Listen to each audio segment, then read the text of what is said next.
സങ്കീർത്തനം 39.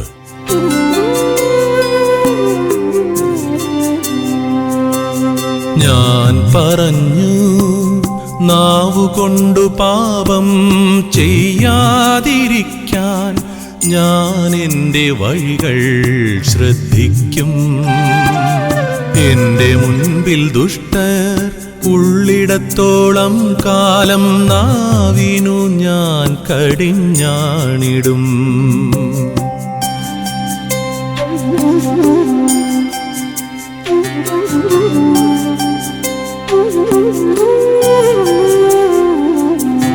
ഞാൻ മൂകനും നിശബ്ദനുമായിരുന്നു. എൻ്റെ നിശബ്ദത നിഷ്ഫലമായി. എൻ്റെ സങ്കടം വർദ്ധിച്ചുകൊണ്ടേയിരുന്നു. എൻ്റെ ഉള്ളിൽ ഹൃദയം തപിച്ചു. ഞാൻ ചിന്തിച്ചപ്പോൾ അതു കത്തിജ്വലിച്ചു. ഞാൻ സംസാരിച്ചു, കർത്താവേ, അവസാനമെന്തെന്നും എൻ്റെ ആയുസ്സിൻ്റെ ദൈർഘ്യമെത്രയെന്നും എന്നെ അറിയിക്കണമേ. എൻ്റെ ജീവിതം എത്ര ക്ഷണികമാണെന്നു ഞാൻ അറിയട്ടെ.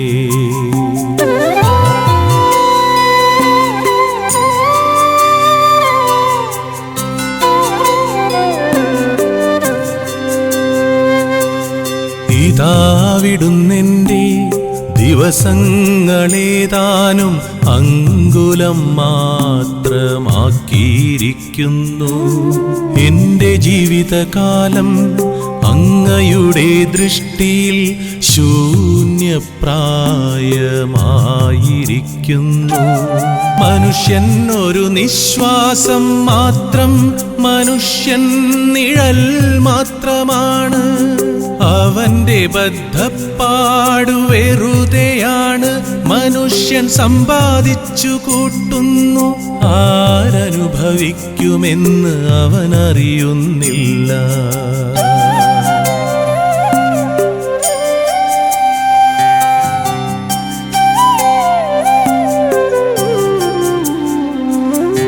കർത്താവേ, ഞാൻ എന്താണു കാത്തിരിക്കേണ്ടത്?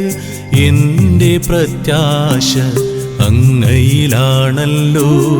എൻ്റെ എല്ലാ അതിക്രമങ്ങളിലും നിന്നെന്നെ മോചിപ്പിക്കണമേ. എന്നെ ഭോഷന്റെ നിന്ദയ്ക്കു പാത്രമാക്കരുതേ. ഞാനൂമനാണ്, ഞാൻ എൻ്റെ വായ് തുറക്കുന്നില്ല. അവിടുന്നാണല്ലോ ഇതു വരുത്തിയതിനിയും എന്നെ പ്രഹരിക്കരുതേ. അവിടുത്തെ അടിയേറ്റു ഞാൻ തളർന്നിരിക്കുന്നു.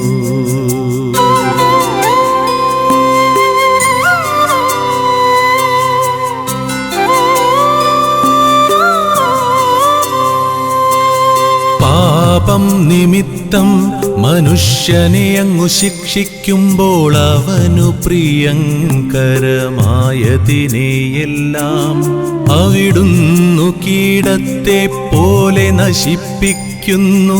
മനുഷ്യൻ ഒരു നിശ്വാസം മാത്രം. കർത്താവേ, എൻ്റെ പ്രാർത്ഥന കേൾക്കണമേ. എൻ്റെ നിലവിളി ചെവിക്കൊള്ളണമേ. ഞാൻ കണ്ണീരൊഴുക്കുമ്പോൾ അങ്ങടങ്ങിയിരിക്കരുതേ. ഞാൻ അങ്ങേക്ക് അല്പനേരത്തേക്കു മാത്രമുള്ള അതിഥിയാണ്. എൻ്റെ പിതാക്കന്മാരെ പോലെ ഞാനും ഒരു പരദേശിയാണ്. ഞാൻ മറഞ്ഞില്ലാതാകുന്നതിനു മുൻപ് സന്തോഷമെന്തെന്ന് അറിയാൻ എന്നിൽ നിന്നു ദൃഷ്ടി പിൻവലിക്കണമേ.